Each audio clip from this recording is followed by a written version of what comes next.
My name is Megan Orlando. This webinar is a really special event that we host twice a year.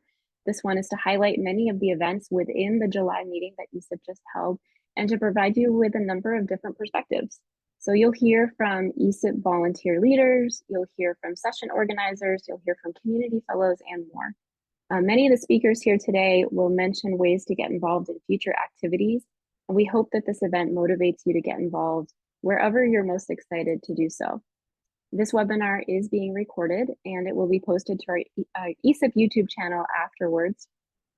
If you have questions or comments at any time, please drop them into the chat. Since we won't have time for a live Q&A, the chat will be the main place to communicate with presenters. And presenters, please keep an eye on the chat and respond and share your own questions and comments as well. Next slide, please. So ESIP hosts two large conference-style meetings each year, typically in January and in July. And these are opportunities for individuals and organizations to connect and collaborate, working across different sectors and across the data lifecycle. This is all a part of ESIP's vision, which is a world where data-driven solutions are a reality for all, where we make earth science data actionable for anyone who needs them anytime, anywhere. Next slide, please. So the theme for this year and the theme for this meeting is grounded in trust, data ethics, and power collaboration. We are a community of thinkers and leaders around earth science data, and we're dedicated to making data more discoverable, actionable, accessible for others. We have long tackled challenges that have human dimensions and that are in and around this theme. So the ESIP meeting, which was held in July in Asheville, North Carolina, and online, was an opportunity to continue and to accelerate these efforts. Next slide. So by the numbers, and there are a lot of numbers that we have about this meeting, we had 415 total attendees, which was a very, very large number. About 80% of these were in person with us in Asheville. There were also 164 first-timers. This is about 40%. This is higher than we often see by a little bit, so that's super exciting. There were 3 different plenary sessions, 47 community-led breakout sessions, also a big number, and workshops. And these sessions featured, not just one person or 2 people each. Collectively, they featured well over 100 different speakers and organizers. So a lot of people put a lot of time and effort into the live event and into the event ahead of time. We're really thrilled about this once again.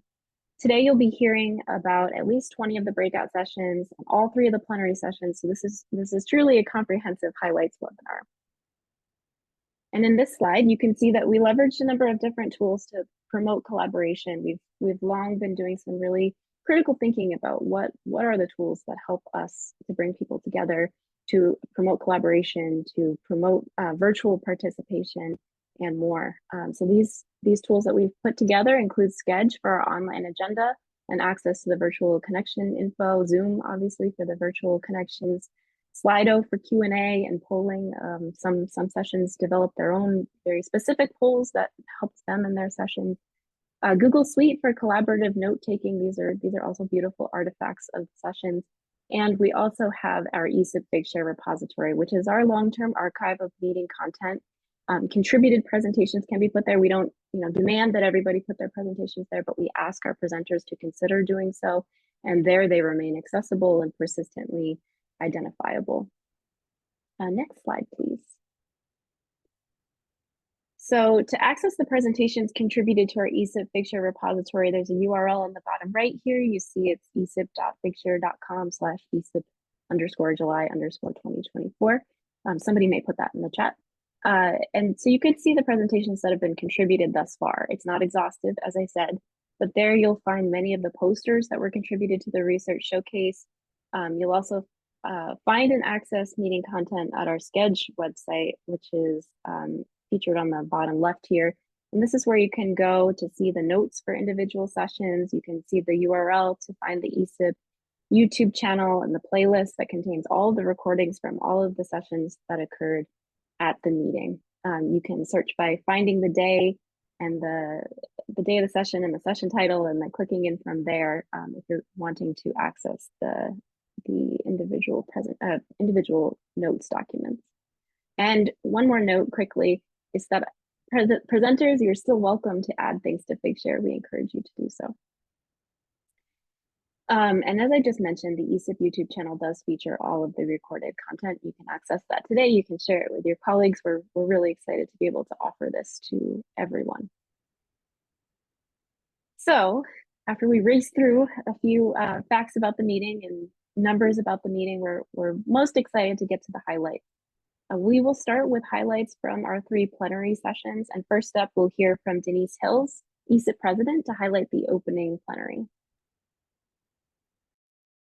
Hi, and welcome. This is one of my favorite post-meeting things that happens is we all know that at ESIP meetings, there's so much going on that we can't always get to everything that we want to see. And so this to me is a really great way to learn a little bit more about what I wasn't able to attend in person. And so it's my pleasure to talk a little bit about, give a little recap of our opening plenary. And our opening plenary really did kind of set the foundation for the meeting. Susan welcomed us, gave a lovely land acknowledgement, and reminded us pretty much we're all in this together, and we need to be aware of what we're doing and how we are doing it. Reminded us of the ESIP community participation guidelines, and made sure that we were all on the same page. And that's a way for us to start with that grounding and trust. We also, both Susan and I, provided kind of an overview of the week, including our returning favorites like Funding Friday and the Unconference and all the wonderful sessions, as well as highlighted new events such as our Dine Around in Asheville. Thank you, Douglas Rao, for helping coordinate that. And we'll hear a little bit more about some of the other activities later. Then we got to hear from 3 amazing speakers, Deek Arndt, Dominic Duval-Diop, and Ariella Zegerman. And they all provided their perspectives on what grounded in trust and ethics and data really meant to them. Deek started us off from NOAA, and he highlighted the importance of NOAA's values of science, service, and stewardship, and also reminded us that we do really need to meet people where they're at throughout the data lifecycle and usage of data at all phases of that data lifecycle and in different fields of expertise. We need to meet people where they're at and enable them to use what we have. He also reminded us that not only must we be aware of ethics and equity of data and applications directly, how I think most of us tend to think of it, but also what those data and applications may expose. So the secondary or tertiary things that may come about through open data sharing or data agreements and such. We also got to hear from Dominique Duval-Diop. One of the things that really struck with me when she was speaking is the importance of valuing the lived experience as an important element in ethical data storytelling, interpretation, and use. She told the story about how post-Katrina in New Orleans, there was a narrative that things were going well, people were returning, things were getting rebuilt. But if you talked to people living that experience, there were subtleties and ethical implications that came out, that it wasn't an even recovery. And so keeping that in mind as we're looking at data through different lenses and different perspectives and different experiences. She also highlighted the importance of continually evaluating our own biases, both known and unknown, and to be open to new understandings and vulnerabilities. The example she used is that she's very used to thinking of disadvantaged communities or historically excluded groups as Black and Brown people, but not necessarily some of the Appalachian people that Deek had mentioned in some of his stories that he shared. One of the things that Ariella brought up was that data ethics and equity are inherently intertwined when you're including additional data sources or different ways of knowing, such as indigenous knowledge, local knowledge, and case studies. And that type of incorporation of different ways of knowing than what many of us are used to, we need to be extra aware of some of the implications and the equity and ethics that come about with it. It was really hard for me to just condense these three wonderful speakers down into just a few points because they all had such rich experiences to share. I encourage you to watch the recording if you didn't get to see it in person. I know watching it again, I gained even more knowledge and appreciation for their perspectives. And with that, I think we go to the next presenter. Thank you very much, Denise. And I agree. You all have an almost impossible task of synthesizing very quickly these wonderful sessions. They are no substitute for watching the recording. But thank you very much, Denise. And we'll now pass it to Douglas. Well, thanks. Just want to double check. Can you hear me? I have to switch my phone audio. Yes, really you sound great. Great. Thanks, Megan. So to follow up from what Denise said, I'm focusing on the Wednesday planning session with Caleb from Eastern Band Cherokee nations, specifically focused on data ethics in power collaboration. When Megan asked me if I want to do it, I immediately jumped on it. And I really enjoyed to listen to Caleb describing his personal experience and all the work he has been doing with the tribal nations, and also how to bridge the gaps between the tribal research, tribal knowledge, and the existing data system, as well as the partner scientists, as Caleb mentions.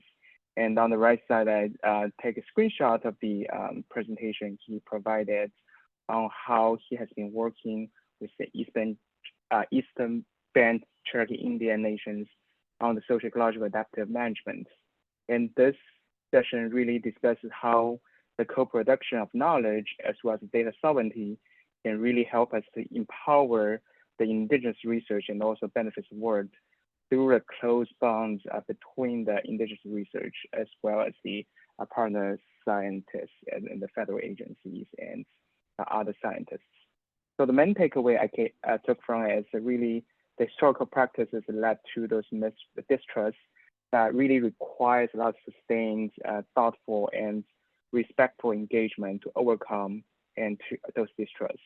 And those extractive practices in the past has been hurtful to the indigenous community, and how as a community can thoughtfully and sustain the discussion will be really important. And the second part is really Caleb mentioned and emphasized the capacity need to be increased through the partnership as well as resources to empower the indigenous research and also the collaboration between traditional ecological knowledge as well as the research that we have been doing in the past decades. And really, fortunately, that the Founding Friday proposal Caleb and others put together now is taking shape, and I believe they already had their first meeting. And so if you're interested in the Founding Friday project ideas, please go to the data sovereignty channel in the Slack. They have been posting some of the meetings information in that as well. And the last takeaway I got from the session is that we really need to reduce the isolation gap, both in the sense of technology-wise as well as those philosophical sense. There shouldn't be a separation between the indigenous knowledge, also indigenous research, and the traditional considered the science that we have been doing. So that really can help us, those reducing the gap can really help us to enable co-production, and that can build in the trust and use to empower the collaboration. With that, I'm going to turn it over to the Thursday. Thank you very much, Douglas. And we will be passing it next to Mark Parsons, who's going to be talking about our closing plenary and specifically a participatory exercise that happened there thinking about each ESIP's strategic themes for the coming year. Yeah, thanks, Megan. Yeah, so the last session was the business meeting, and we did the business meeting a bit different than in times past. Susan opened up with an overview of the status and health of ESIP, and ESIP is healthy and engaged in a great community. And so most of the session was devoted to tapping into the wisdom of that community. Denise asked me a while back to help ESIP rethink some of its strategies, its strategic themes based on the new mission and vision that ESIP established not too long ago. And you saw the vision from Megan, Earth Science Data Actionable by All, Anytime, Anywhere. And the mission is very closely related, is empowering the innovative use and stewardship of that data to address Earth's grand challenges. So given these pretty grand missions and visions, what does this mean in terms of actual implementation strategy? And so I, with the help of Denise and Susan, assembled a small team to start to explore this. And we quickly realized that we really need to align whatever strategies we come up with where the community is and what your view is of what ESIP is doing.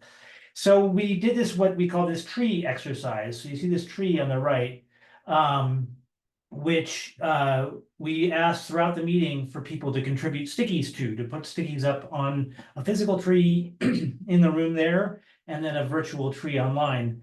And the fruits of the tree are the products of ESIP, things that come out of ESIP that make the world a better place. The trunk of the tree is the core services and functions that ESIP provides that enable that sort of thing.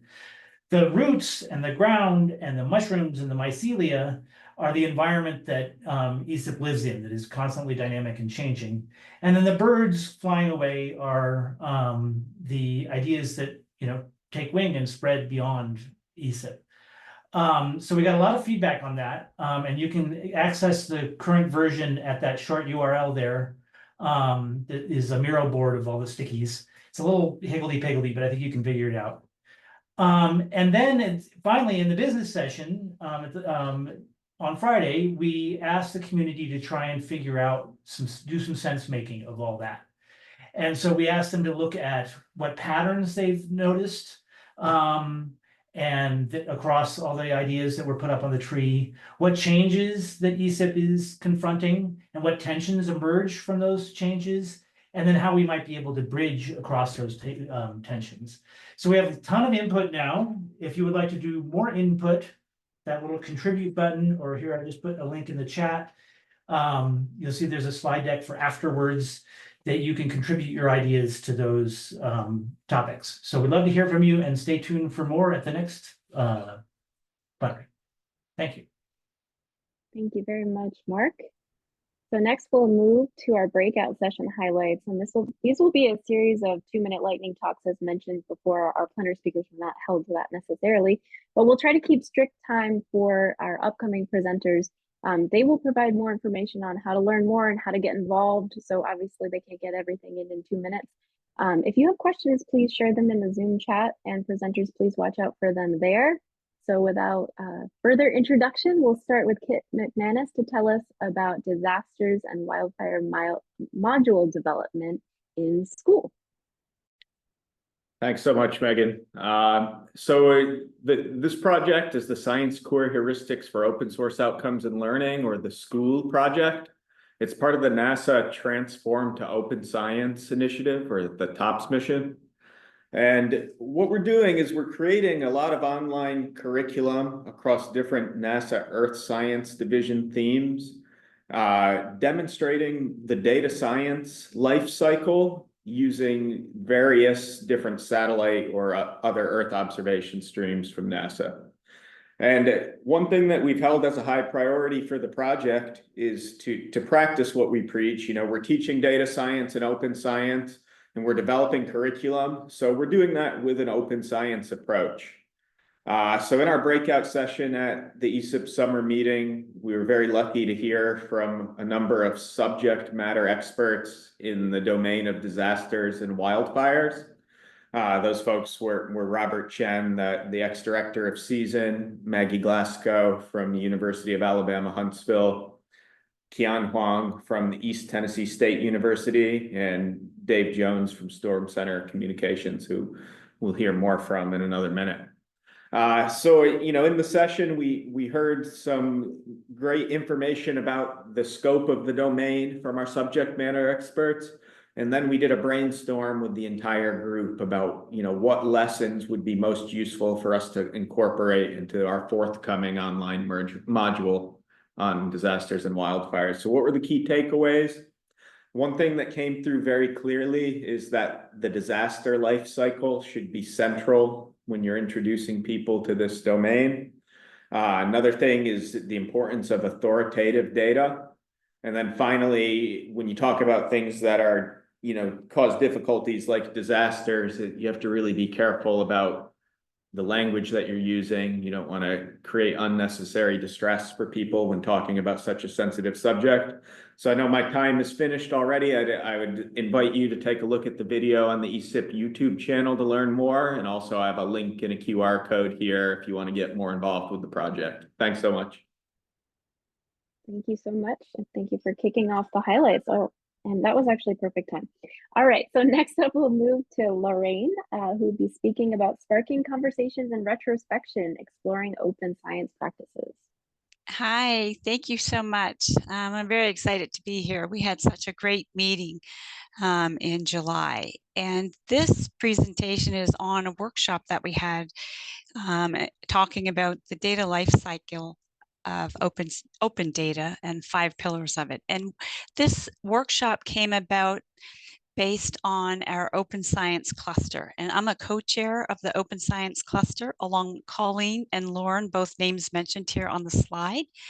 And we have been looking at what we've been doing the past couple of years in open science. We had a survey with this group with all the members that attend our Open Science Cluster, and we came up with these 5 pillars that we wanted to discuss, and where have we been in the last 5 years with respect to those, and where do we think we're going?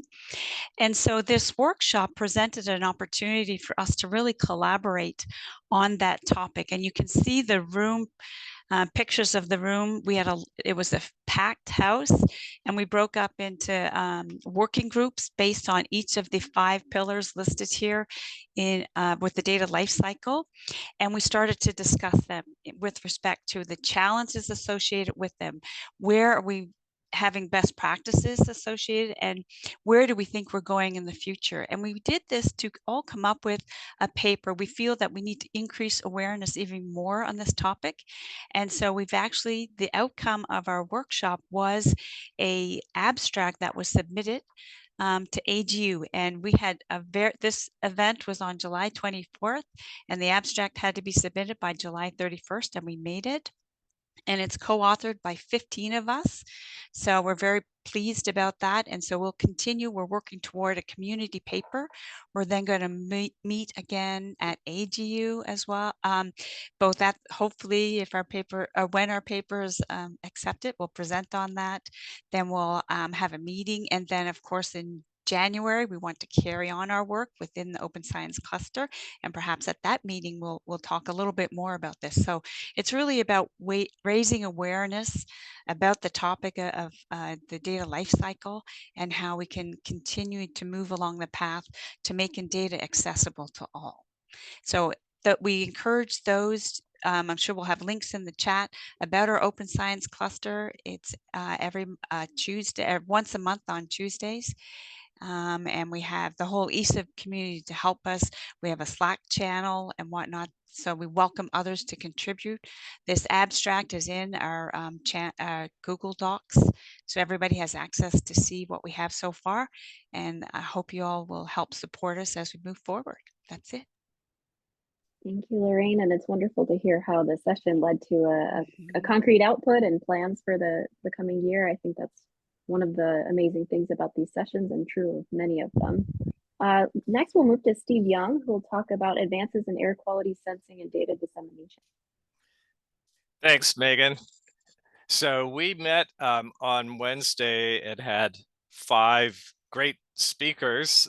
So I'd encourage everyone to look at the video of this session. But why does it matter so much about air quality? estimates are that air pollution is causing an excess of 7 million deaths per year globally. So that's huge. That's a lot of people who are dying sooner than they would if the air were clean. And I would note that Science coincidentally just came out with a special issue on air pollution in late July. The cover is shown there. So much attention being paid to the problem of air pollution. We're seeing kind of two major developments: low cost sensors that are actually accessible to regular people, and many new satellite instruments that are coming online. But we're also seeing that people need actionable information, not just telling them about their poor air quality, but what actions can they take, if any, to protect themselves. And wildfire, of course, has been the hottest issue, pardon the pun, of late, because so many people are being exposed to wildfire smoke. This summer, we're seeing it once again. But I think a really important message was that underserved communities have huge needs for more and better data that covers spatial, temporal, and compositional resolution, and forecast models that help them see what's coming down the pike. We found that people tend to trust data when they control the collection. So that's a key thing about the low cost sensors. And finally, I'm looking at my time. The air quality cluster meets monthly, and our next meeting is this Thursday. So we welcome more people to join us.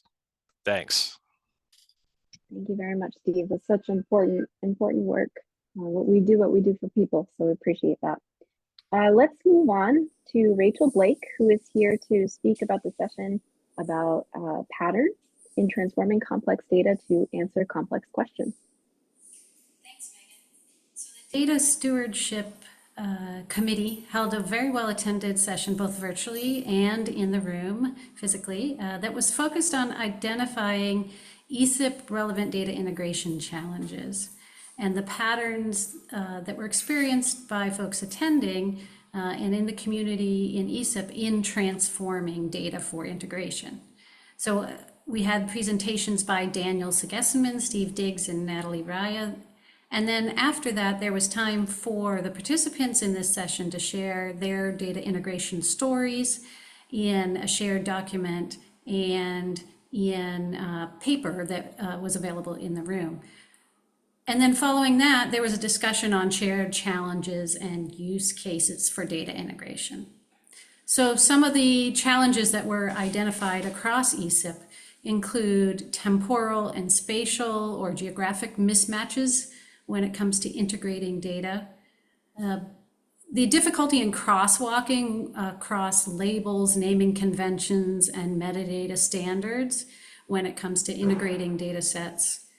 And converting between data storage formats is also a challenge that was identified in this session. The conversation also brought up the need for automation, and the benefit of automation is to save time when integrating data. However, generalizing data integration is hard because there's often nuances and context needed when integrating earth and environmental science data. And finally, the reasons that data are preserved or rescued can influence the ability of someone to integrate data in the future.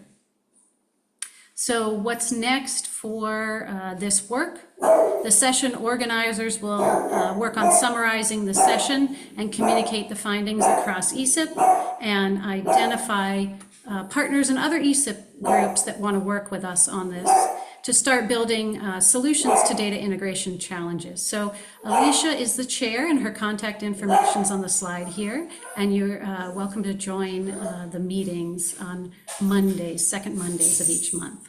Thank you. Thank you so much, Rachel.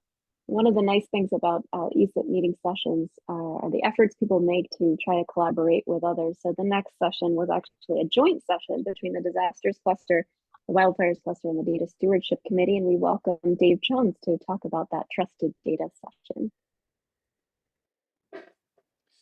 Oh, thanks, Megan, very much. We had a really good meeting. We tried something new this year, and that was to uh, pull together several clusters, at least some input from clusters. And so our session was a joint disaster life cycle cluster, wildfire cluster, air quality cluster, and stewardship session. And our goal was really to start to identify what kind of data do responders use, what kind of data is being produced that access and use could be eased. We were talking about making it so easy that a kid could do it.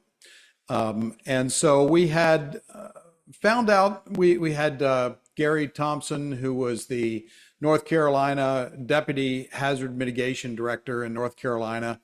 He's also the director of the Geodetic Survey for North Carolina. So he's all about accuracy. And he talked about this system that they launched, FIMAN, for flood inundation mapping for North Carolina, which is great. But they don't have a lot of resources or effort to really put it in front of the public and teach them about it. It's out there and ready to be used. But we found just generally that many agencies and organizations, they spend a lot of time putting data together and pulling it together within their organization, but it's not really useful to the public. And that's what we're really sort of fixated on in the disaster lifecycle cluster and the wildfire cluster. How can we take more data and make it available in an easy to use fashion for the public and responders too, to use? And so the agencies, Fed and state, don't have the resources to engage the public. And we really think that's an opportunity for ESIP through our meetings that we have and through our monthly meetings to engage more people about that. Maggie Glasgow is the co-chair for a disaster lifecycle cluster. Douglas Rao is my co-chair for wildfire cluster. And Steve Young spoke about air quality sensors. How could they be rapidly deployed perhaps in areas where wildfires break out and data needs to be brought in to decision-making environments. And so that's really very important to understand what kind of sensors are out there that could produce trusted data that we could use. And so it was really a very interesting conversation. We hope to engage more clusters because, gosh, all the talks we've heard already today have a direct linkage into use cases that we've come up with for wildfires, hurricanes, floods, all that kind of stuff. So it was very interesting, and we hope that one day data is as accessible as this little girl in the graphic on the lower right. That's it. Thank you. Thank you very much, Dave.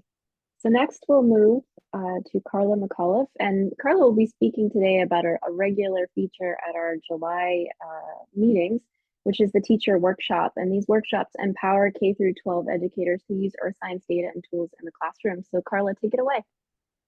Okay, so the ESIP Educator Workshop was held on Thursday from 10:30 a.m. until 5 p.m. So it overlapped with a couple of the sessions. We were able to pop out for a short while for lunch and meet with everyone. This year's participation was a little bit on the low side. We had 9 participants, 7 in person and 2 online. It was a hybrid workshop aided by a meeting owl. If you would like to see the teachers who signed up and know a little bit something about them, there's actually a link on this slide to the introductory Google slide deck that teachers use to say what they're doing, what they teach, where they're from, etc. We had 2 teachers win our Funding Friday awards, Tim and Pamela Freeman. They both pitched their ideas and were selected for funding. So that's very exciting. We would like to encourage everyone to join the ESIP Education Committee if you like. I put the our listserv address there. I also put in the chat 2 links, one to the participant agenda for the workshop and one to the resources that we shared with teachers.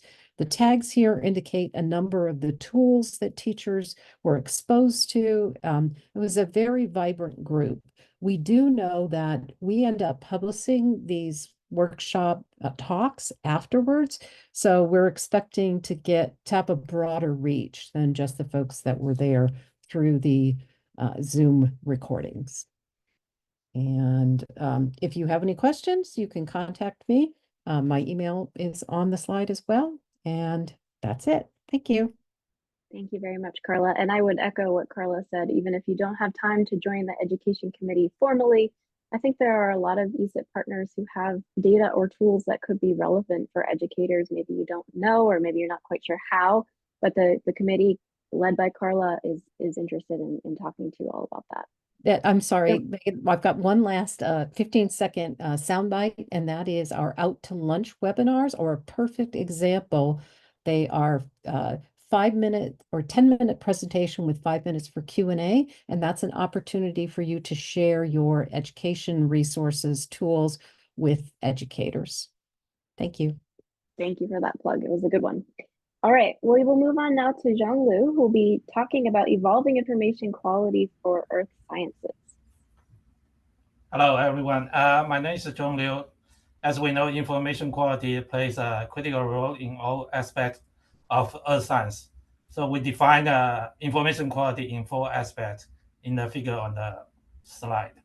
Information quality is complex, multifaceted, and evolves over time.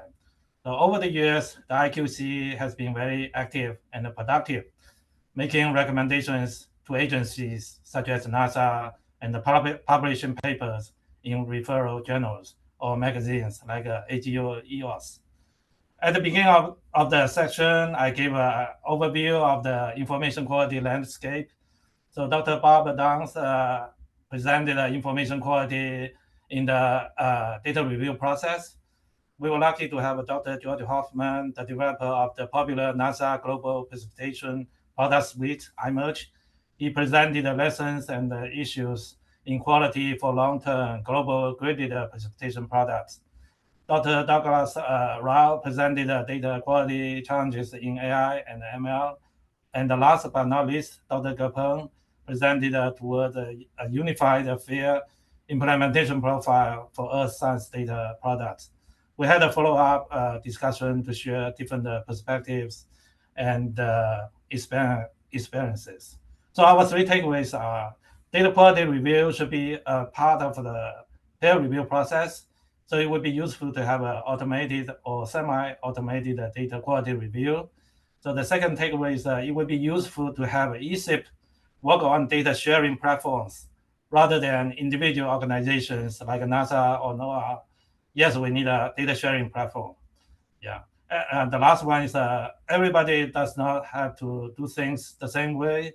For data to be fair, we need to collaborate to have a crosswalk between different organizations, implementations. That's all I have. Thank you very much. Thank you very much. So next we will turn to Matt Biddle to tell us about adding repository templates to the data management planning tool. Awesome. Thank you so much, Megan. So this session was a collaboration between the Marine Data Cluster and the Data Stewardship Committee, and it was on adding repository templates to DMP tool. So a little bit of background on what DMP tool is. It's a free open source application that helps researchers create and manage data management plans, or DMPs. And this resource is provided by the California Digital Library. The data management plans are required by many funding agencies as part of the grant proposal submission process. And so the DMP tool provides a click-through wizard for creating a data management plan that complies with funder requirements. So it also has direct links to funder websites, help text for answering questions, and data management best practice resources. So during the session, we discussed data management plans as a whole, dug into determining pathways for machine actionable data management plans, as well as identifying persistent identifiers for data management plans and how DMP tool could serve as that platform. We also did some experimenting with adding new templates into the DMP tool, and we realized that we needed to dig a lot deeper into those capabilities and include a couple additional technical staff in there. So some of the takeaways from our session was that this was a great collaboration between the Marine Data Cluster and the Data Stewardship Committee, and we plan to continue this collaboration into the future. We'll be hosting some Q&A sessions with the DMP tool technical staff to explore more of its capabilities. And we hope to add more templates into the service as applicable to the ESIP community. And so if you'd like to participate in the effort, please reach out to the Marine Data Cluster or the Data Stewardship Committee and keep an eye on the Slack channels. And that's it. Thank you very much, Matt. Moving to the next slide, we'll be highlighting exploring metadata for the CARE principles, which was a working session, and I'm going to do my very best to give you 3 quick points since the presenter could not be here today. Some of the takeaways from this very important session were that there's a lot of work left to do to handle Indigenous data and metadata respectfully. And there are way too many points to put on this slide, but the Sustainable Data Management Cluster has been grappling with some of these questions and is planning to reshape, what they're thinking about next to get even closer to some of these questions. So interacting with that group, which now meets the 3rd Friday of the month at 4 p.m. Eastern, would be a really great way to jump in and get involved kind of at the planning stages. They're rebooting, so to speak, as I implied. They're looking for more people to get involved, and especially co-chairs to help lead and provide direction. And I'll say what the screenshot here is a really fabulous publication that just came out to show, we see how productive this group and busy this group has been. One of the things they're also working on is a Funding Friday award that I believe was referred to earlier, sparked by Dr. Caleb Hickman's plenary talk on the Wednesday that Douglas referred to. So there'll be an opportunity to give input on that and also take part as well. Okay, moving to the next slide. We will hear from Pamela Collins about new Earth observation strategies and directions for US GEO, and US federal agencies.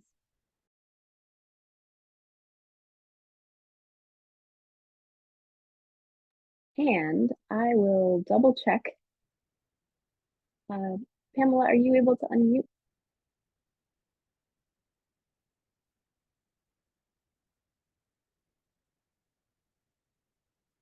Let's see if we're asked to unmute. All right, no one else is hearing anything, correct? Okay, well, then let's go ahead and move to the next speaker, and we'll try to triage and come back if necessary. But this is a beautiful slide, a nice synthesis, and we will come back if we can. So moving on, our next slide is actually AI ML for search and discovery, and I believe we do not have Matt Hansen. So you all can take a gander at the slide and decide whether you'd like to check out the session recording, but I do not have a live speaker for this one. And we will keep moving. We're going to be speaking next to ESIP's IT&I, Information Technology and Interoperability Committee Chair, Chris Batista. He's actually going to bring us through 2 slides, the first of which is interoperability shorts. Hi, thank you, Megan. Yes, so this is my first of 2 back-to-back slides. The first is our interoperability shorts session that was held on Tuesday at the same time, actually, as the slide that was following this one. And so I'm presenting this on behalf of the former IT&I chair, Dave Blodgett, and Sharif Islam, who is the ESIP committee fellow who cannot be here this afternoon. The goal of this meeting was to create more of a discussion and to have several speakers, all speaking between 5 to 10 minutes from various agencies, about how they've been able to incorporate different tools, workflows in their agency to further open science and increase interoperability. And so there were a few takeaways. Fortunately, we have found that the FAIR principles, which is findability, accessibility, interoperability, and reproducibility, principles have been successfully used to make workflows more efficient and accessible. And pretty much the more easy the workflow is, the more efficient it will become. Next is to be able to build several different vocabularies with agencies in order to build that accessibility and discovery. There's a lot of different disciplines that are a part of this, this committee, USGS, NOAA, NASA. And so in order to increase the findability of the data, it's important to work together. And then finally, we want to use the IT&I committee The IT&I committee is the Information Technology and Interoperability Committee, to be able to help facilitate some of these interoperability practices. And that was a really big takeaway from this as well for the last half of the session, where dialogue was opened up to basically talk about maybe any sort of barriers that might exist for adopting different workflows, with a special highlight on interoperability. And so I'm looking forward to hosting a session like this potentially next year, as the new IT&I chair. And we can move on to the next slide, as I just hit about 2 minutes. And then next, I'm speaking on behalf of Julie Lowndes of OpenScapes. And so OpenScapes, for those of you that might not know, is a group of mentors and champions from various agencies, particularly NOAA, Fisheries, and NASA. I'm currently a mentor along with my colleague Alexis Hunzinger, who attended this remotely. And you can see, it's kind of hard to see in this slide, but in the black font on the left side is a list of all the different members that are part of this. And so OpenScapes works with a group called 2I2C to be able to provide cloud access to a lot of our different users. But what we're interested in is not just onboarding into the cloud, but being able to fledge users away from the cloud once they have learned how to use these resources and maybe incorporate their workflows into their projects. And so a few takeaways were particularly regarding the barriers that are surrounding this fledging process. So the first is to be able to work properly to coordinate workflows between existing on-premises infrastructure and cloud archive data. Right now, NASA Earth Data, for example, is migrating pretty much all of their collections into the US West 2 region. Next is to be able to create early experiences for folks. So outside of things like conferences or just large pieces of documentation, we want to be able to have users to watch videos and attend hack days to be able to be part of the initial diving into any sort of new service or data format that they wish to access. And then finally, building trust with the community is critical, especially when you talk about interacting with groups like AWS and having to put in a credit card potentially. And really quickly, before I run out of time, I want to highlight a comment that was made by one of the speakers, Eli Holmes, who is from NOAA Fisheries. And Eli basically said to remember that it's not just birds up in the nest who are trying to fledge, it's others. It's maybe a zebra or an elephant who might want to get to the same place and go off on their own, but they have some different needs. And so that is all that I have to share. Thank you. Thank you, Chris, and we appreciate that wildlife analogy. So we are going to ask Allison to go back 3 slides, if possible, to the new Earth observation slide, and we'll welcome Pam Collins to give us that highlight.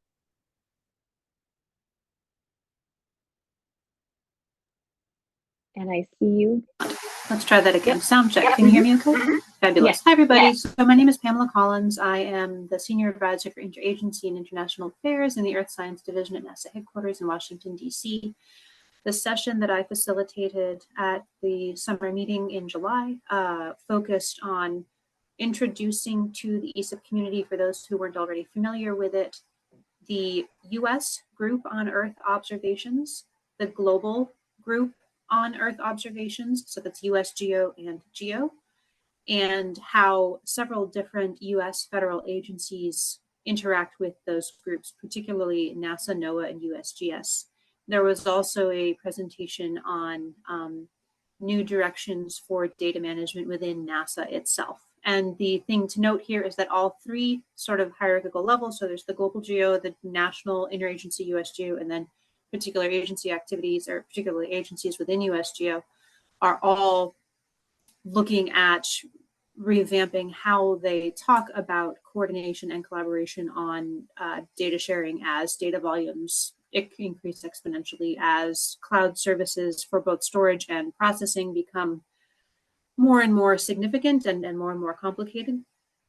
And also as the societal challenges that we need to engage with become more and more complex and require more and more different types of data sets to be called together in new ways and works together within new ways. So a lot of the presentations at ESIP were more on the nuts and bolts technical side of things. How do you use this tool? How do you use this resource? This was really more sort of bigger picture. These are these groups that are talking policy, that are talking coordination, that are talking guidelines, that are talking facilitation, that are talking how do we help the left hand and the right hand better understand what each other is doing. The main reason we wanted to present this session at ESIP was because there are obvious opportunities for feedback and for those communities to better understand what ESIP is excited about, the people of ESIP and the works within the ESIP community, and also get feedback from this community on what USGeo is prioritizing and what GEO is prioritizing. So this doesn't need to be a very long slide. Basically, just so you all know that these communities exist, that we're eager to interface more closely with the ESIP community moving forward. If you would like to chat about any of this work, please do feel free to reach out to me. That's my email address, pamela.collins@nasa.gov. Just a quick plug, those smiling faces you see on the bottom right were our presenters. So the right-hand side is Katie Baines from NASA. The gentleman in the checked shirt is Tim Stryker from USGS. The lady in the striped dress is Katie Matthews from NOAA, and then yours truly. Thank you very much, and apologize for the mute issues earlier. Thank you very much, Pamela. And thank you for the session and for the highlight. We will now move on and speak with Rich Signell, who is standing in today to tell us about the Cloud Optimized Access to Archival Formats session. Yeah, thank you. Amy Barshowskis organized these sessions. There were 2 sessions. One was a series of lightning talks, pretty packed room. And the second session was folks getting together in small groups and talking about the way forward, how to document all the things that we're learning along the way. If you're not familiar with what cloud optimized access to archival formats means, we were really talking about access to model output and remote sensing data, so gridded data. So think GRIB files, NetCDF files, HDF files, GeoTIFFs. There's large collections of these things going up on the cloud. And there's sort of 2 parts to this problem. One is, what do you do if there's just a pile of files out there already? How do you access that in the most effective way with your cloud-based workflows?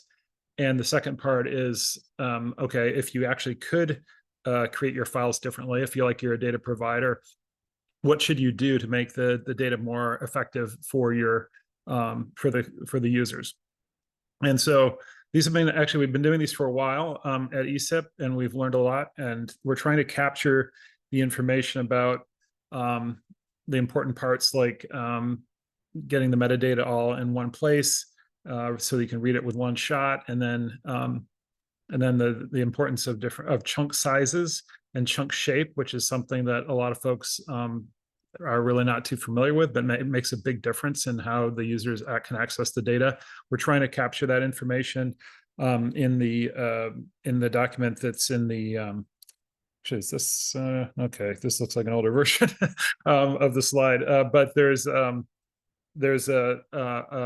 if you go to the cloud computing channel, we have a document where we're collecting this information so that to give some guidance to both providers and users of how to work with this kind of data.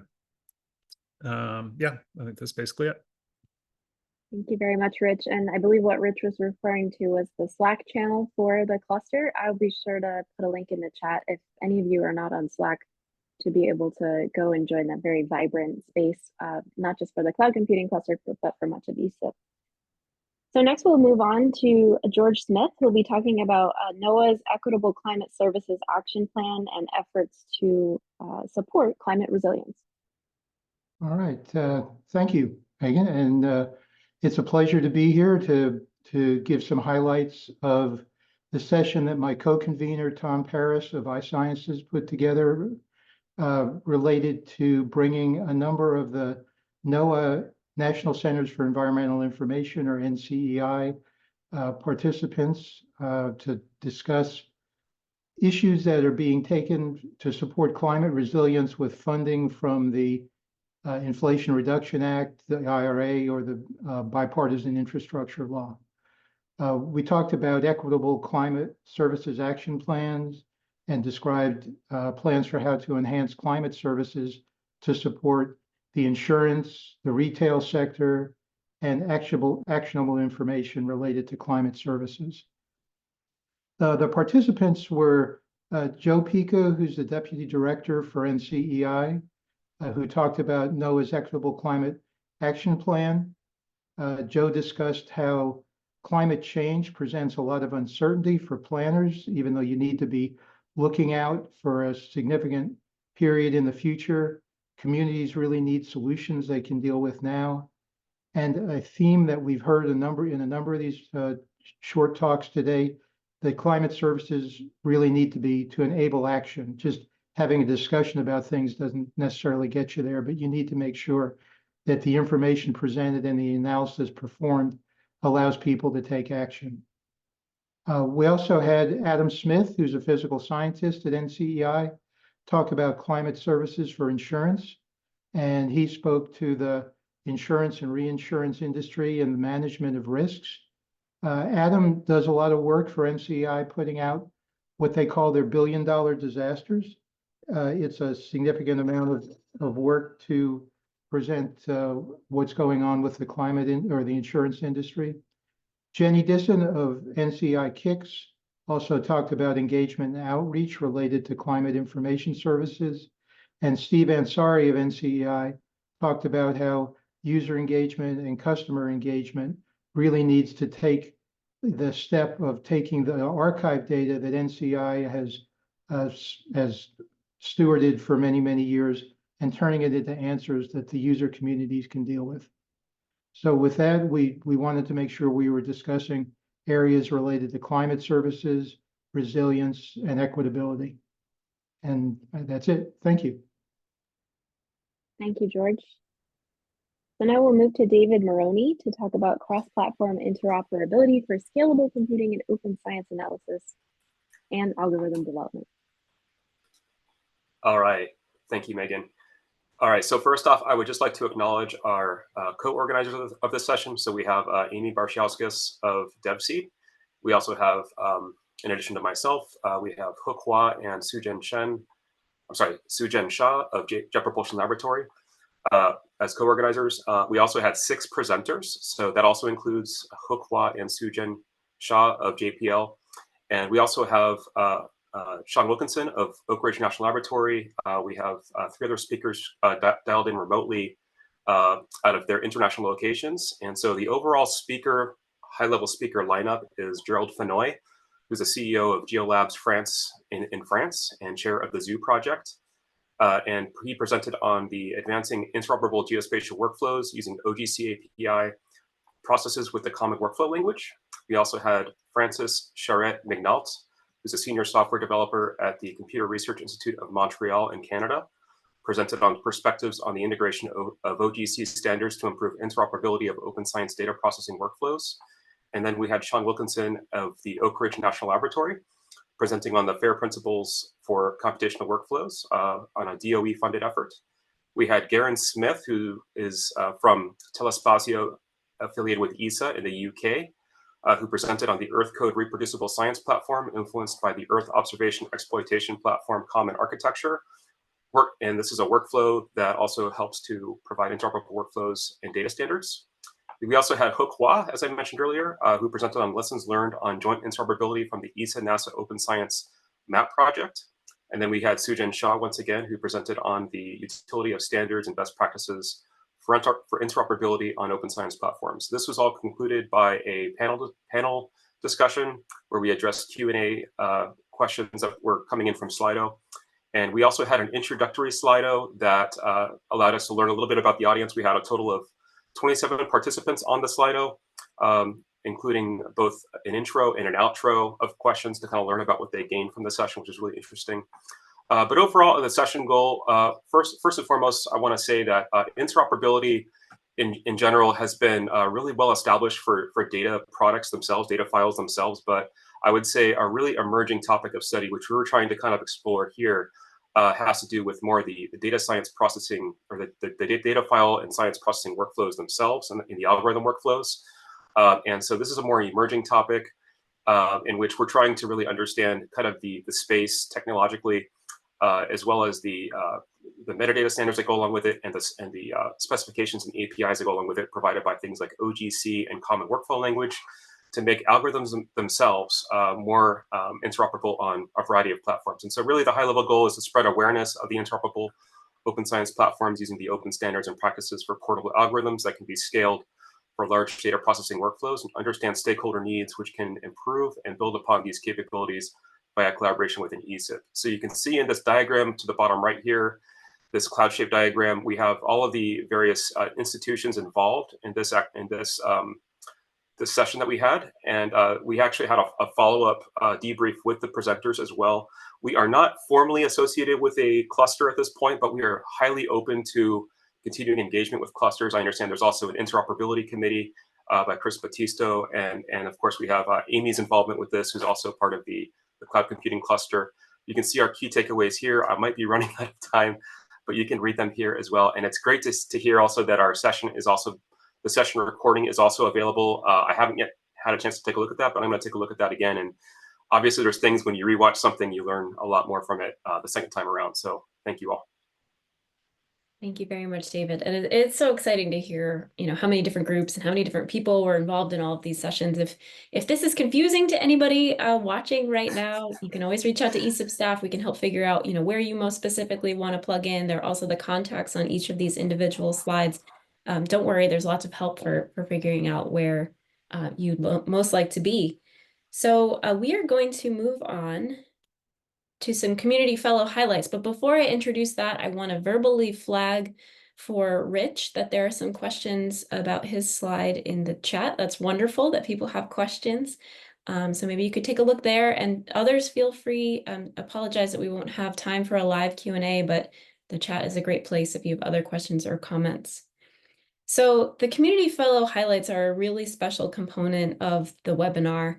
ESIP has 10 fabulous community fellows. You likely met them at the meeting if you were there.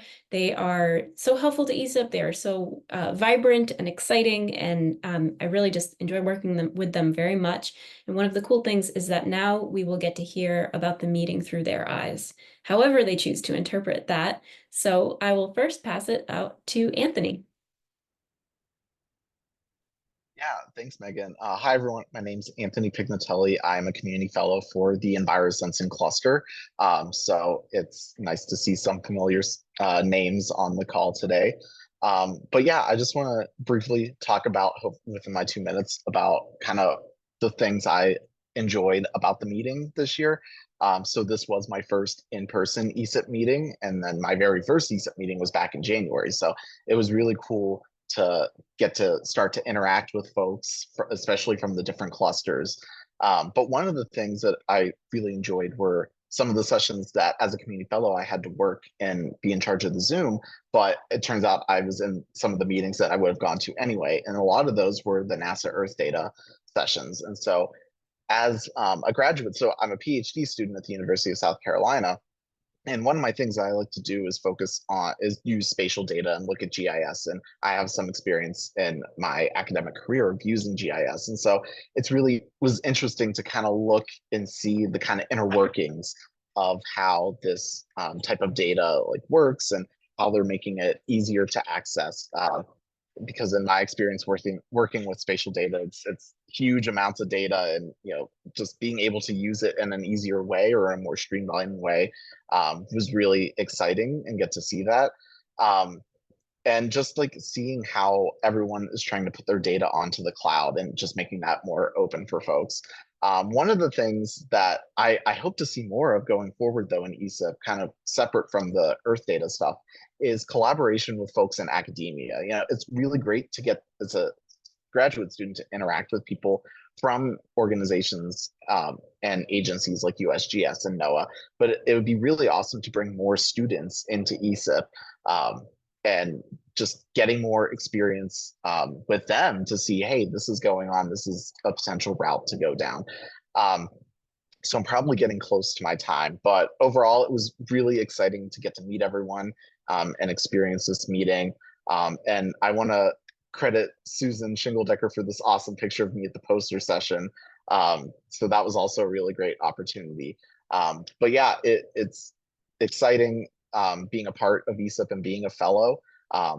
And as a plug for the EnviroSensing cluster, we have our meetings the first Tuesday of every month. So we'll be meeting in a couple weeks. So feel free to check us out. We always enjoy having more people. It's always a really great community. But yeah, I think that's all I got to say. Thank you all. Anthony. Thank you for reminding us that no one is busier at ESIP meetings than our fellows. Thank you for doing all that and for learning things and being a sponge as well. I will now pass it to Nelifar to give us her thoughts. Hi, everyone. My name is Nelifar. I'm also a community fellow for the Disaster Lifecycle Cluster. And one session I particularly appreciated was the next generation search and discovery that Element 84 led. And what I really gained from this session was how different approaches from this group that they saw were being used to use AI, machine learning in search and discovery, as well as using the data to answer how can we best help the users find that data and use that data as they see fit.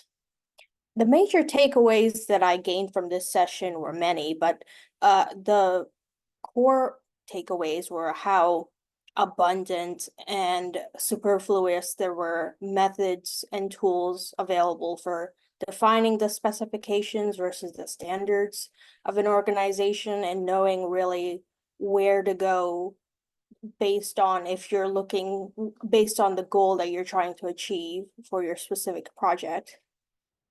Also, when you have that goal set and you understand if you need to include specifications or standards or even both, then you need to understand how to harness the power of open science workflows, cloud computing, FAIR principles, trust principles, and to actually promote that usage throughout your organization for creating, managing, and retrieving the data, and really promoting that throughout the life cycle of the data creation and archival process. And the last was staying updated and being ready to work with diverse people, contributing stakeholders, and really to ease the burden of evolving conditions. Here's my contact info. Thank you very much. That was awesome, Nelifar, and thank you especially for coincidentally highlighting a session for which we did not have a speaker earlier to highlight. So I really appreciate that. Now we will move on to Debashish, who will give us the next highlight. Hi, everyone. So my presentation is more generic. It's the slide is about two things. One, it's a thank you note, and second, it's about the discussions we fellows were having while we were having a lunch. So basically, I'm going to give a point of view from a PhD student perspective. As Steve Young said in his slide that, people need actionable information. I think PhD or graduate students need actionable data. And to make the raw data sets which is available into something on which we can work on is a very important task that I've come to realize because of a side project I'm doing right now. And this ESIP meeting was my first one, and I met a lot of people who are doing really great work. But it's one of those works, which is less appreciated, but is much needed. And I would like to say thank you from all the PhD community if it's possible, because things like data generation, data sovereignty, data harmonization. There's so much. These terms. There are so many terms there, and I call it. You guys are data enablers, and you make it possible. And this is what the meeting was all about: for knowing the people, the different ways in which the things are being done. And I've highlighted a few of them, but it's not a complete list. There was a special mention I wanted to do. The Funding Friday was actually very fun. So, and I wanted to give a special thanks to Wade and Nicholas, who had helped me during those sessions, and all the EC fellows who had shared their ideas with me. So thank you. Thank you for that highlight and for the reminder that some of the most wonderful parts of the meeting happen in between sessions as well. And if we had days for that, we might be able to hear about some of those interactions and nuggets and productive moments as well. All right, let's move on to Colette. Awesome. Thank you, Megan. So I was the most excited about the EDIJ meeting that I went to. So this was my second ESIP meeting. I am now a PhD student, and it was fun to go back as a community fellow, where I think seeing a little bit behind the scenes also gives you so much more appreciation for everything it takes to put something like this on, from all of the people who work at ESIP, but also the conveners of sessions.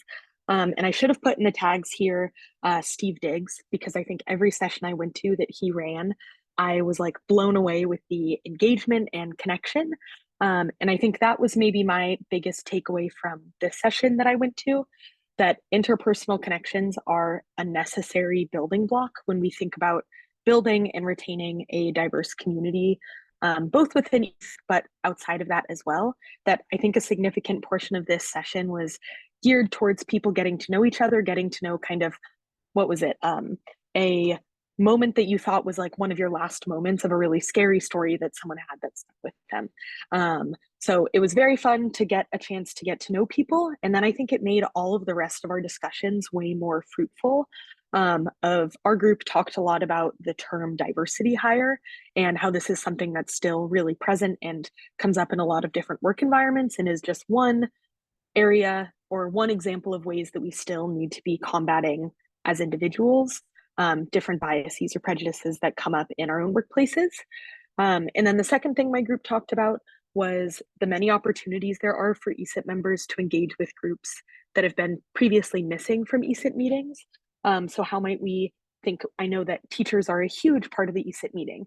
How could we think about maybe extending an invitation to a couple of younger scientists? How can we do better outreach with HBCUs, and continuing to engage the community that we're in the cities, such as what the wildfire and kind of joint session did of bringing in someone from the community to come talk. So sorry, there were a lot of different, very scattered things. I think I'm still digesting a lot from the ESIP meeting, but thanks for having me. Thank you, Colette. I think we're all still digesting. That's part of why we're here at this session today. And what a fabulous slide to finish our highlights on. I want to move now to ESIP's Communications Director, Allison Mills, to give us a few closing remarks. Hey everyone. So unfortunately my Zoom is being weird and I cannot actually turn my camera on, but hopefully you can hear my voice, and I'll take us out with a couple of quick slides. So first I just want to thank all of our sponsors.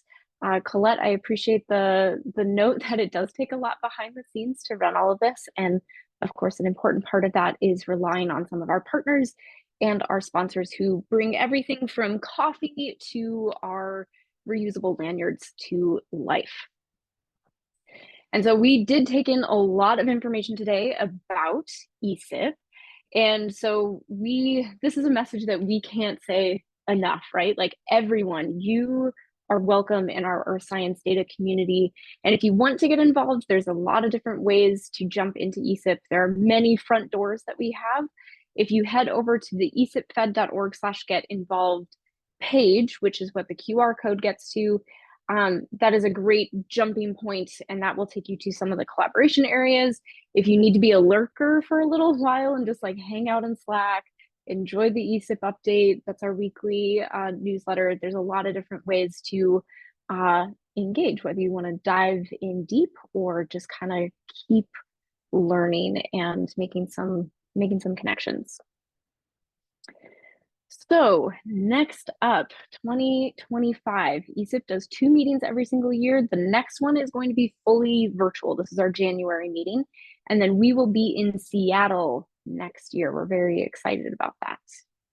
And if you want to stay up to date on all of this information and hear about upcoming meetings, get links to all of the YouTube playlists that we've got, some of the papers that are coming out from some of the collaboration areas. The best way to do that is to sign up for the ESIP update.